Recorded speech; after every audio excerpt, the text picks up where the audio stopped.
a plague cannot fly. It travels the roads, following caravans and post horses and people in flight, moving from one city to the next city.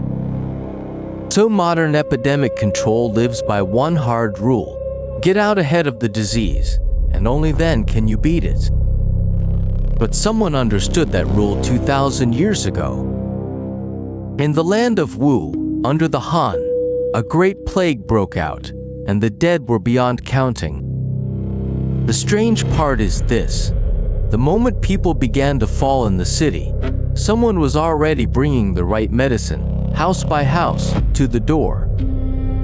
The medicine was mixed in advance. The streets were known by heart. He could even tell you how many people lived in every house. A coincidence this exact. Can that still be coincidence? What if it runs the other way? Perhaps he did not stumble onto this plague. Perhaps, while the plague was still 1,000 miles off, he already knew it'd come, and entered the city early and quietly prepared for decades. The account of this man sits in the Liasendran, a record of the Immortals, said to be the work of Lu Xiaohua of the Han. The book does not know his name. It keeps only a title. They called him Fu Ju Xiansheng, the kit bearer. The first word means to carry on the back. The second is the kit a mirror polisher carries. The people of Wu could not recall the year he arrived. By the time they knew his face, he seemed to have been there a long while. An old man with a carrying pole, walking the market back and forth, polishing mirrors for anyone who asked. By his accent, he was no local. He sounded like a man from between Yan and Dai, the far northern frontier, some 700 miles from Wu. Why he walked so far to polish mirrors in Wu, no one ever managed to ask. Bronze mirrors grow dull with use. A face in one becomes a smudge of shadow. He would take the mirror, strip the rust with coarse stone, level it with fine sand, then touch it with tin powder and work it round and round with a felt pad. Coming to the fine work, he would bend low and breathe on the surface, wipe it clean, lift it, and hold it up to the sun. The surface came alight, and a face rose again out of the bronze. Children in the market loved to crowd his stall, watching a face brighten inch by inch, as if watching a conjuring trick. The craft was the finest craft. The price was absurdly low. 1 mirror, 1 coin. 1 coin was the smallest sum in the market, often less than the tin powder he had spent. When people felt bad about it and tried to give more, he would not take it. He took payment carelessly, but one question he asked in earnest. Each time he finished a mirror and handed it back, he would ask, "Tell me, is there anyone in this house who has fallen ill?" If the answer was yes, he set the pole down again, sat on the doorstep, and asked slowly, "Where does it hurt? When did it start? Does it come and go, or ache all day? In the house, is anyone else the same?" Once he was clear. He took medicine from the bottom of his load. Purple pills, red powder, counted out by the grain. How many days to take it? What to avoid? All of it spelled out plainly. The medicine cost nothing. People took it. The sickness went, and it never once failed. Days like these ran on for decades. He had polished nearly every mirror in that city. The people in those mirrors aged year after year. The woman who once held a baby while watching him work later stood at that same stall holding a grandchild. Only the mirror polisher was the same old man. His beard had gone white, and after decades it was still just that white. His back had not bent. And then his memory. Years apart, stepping into a house again, he would ask first, "Your second child, that spring cough with blood in it, was it ever cured for good?" Things the household could not recall, he remembered down to the detail. A young man wanted to find him out and trailed him at a distance out of the city at dusk, hoping to see where he slept. Mulberry woods, a dirt track. The shape of the carrying pole turned at the edge of the trees. He followed in, and the wood was empty, only mulberry trees. The young man who lost him came back and talked. The street buzzed a while, and then it faded.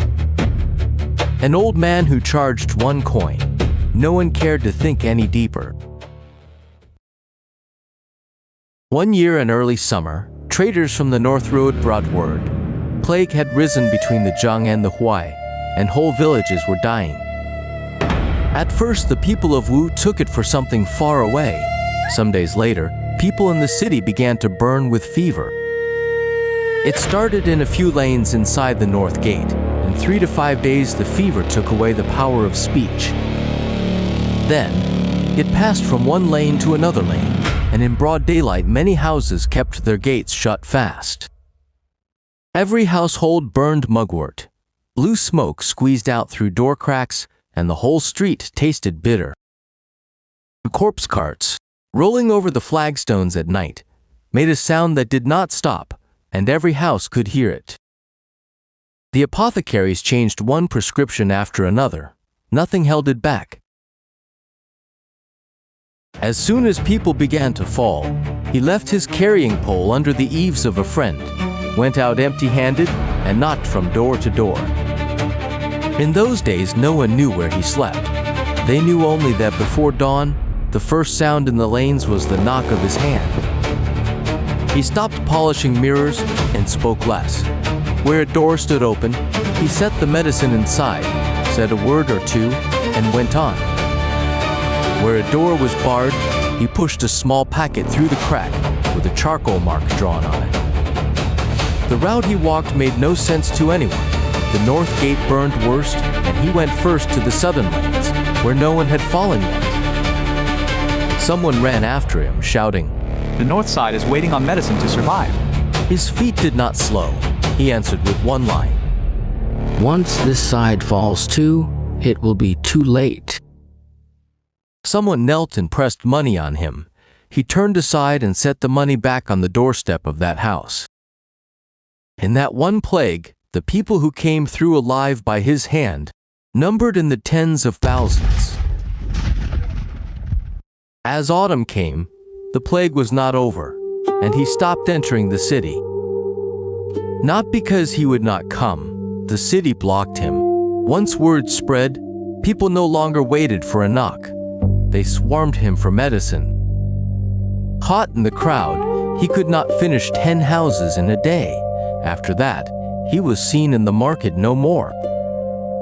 A woodcutter spotted him on Mount Wu, on the top of a sheer cliff, a place no one could climb to or down from. A man in old clothes sat. Medicine came down from the cliff top on a rope, one packet at a time. The cliff was high, the rope swung against the rock, and the packets knocked on stone, so he lowered them very slowly. The people below tilted their heads back and shouted the symptoms up, line by line. He listened above, and every so often answered a line. The voice came down along the rock face and scattered until only the gist was left. No one could be seen. Between the city and him, only that rope remained. Some days more went by. One day the rope came down as usual, but carried an extra sentence, he said. I am going back to Mount Palai. Before I go, I will send a stream of water down to you. The people below the cliff did not understand. At dawn the next day, water truly came out at the cliff top. White water seeped from the cracks in the stone, running down the face in thin lines, gathering into a small pool at the foot. That white was not muddiness. The water was clear. It was medicine dissolved in the water. Those who drank it mostly recovered. People came from near and far with buckets on poles. and the line for water reached all the way to the foot of the mountain. Some carried the water home, and spoonful by spoonful fed it to family who could not rise from bed. And on the cliff top, no one ever appeared again. The story is done. There are a few places in it worth turning back to look at again. First, one coin only. Decades without a rise in price, never earning back the cost. This was no business. But to polish one mirror, the owner needs to open the door, hand it over, and stand beside him waiting. That span of 1 cup of tea is exactly long enough to finish asking about the sickness in one house. What he earned was not money. What he earned was the answer from every villager. Modern epidemic control calls this disease surveillance. However good the medicine, you must first know where the sickness is. Second, where he came from. The book records an accent like a man from between Yen and Dai, and that plague, as it happens, also came down the North Road. Perhaps he had met this sickness in the north and had worked out the medicine that treats it. He knew this sickness would come south along the road sooner or later, so he went one step ahead to this end of the road and prepared for the plague. Third, that white water. He had to go. The medicine could not stop, so he put the medicine into the water the whole city would come for. Today this is called mass drug administration. What came down on the rope was packet after packet of medicine. What flowed from the crack in the cliff was the last care he could give. In the years after, the people of Wu raised more than 10 shrines to him. The methods he used, 2,000 years later we worked out one by one again and gave every one of them a name. Only he, to this day, has no name. What those shrines honor from beginning to end is only a title. The kit bearer, the one who carries the kit.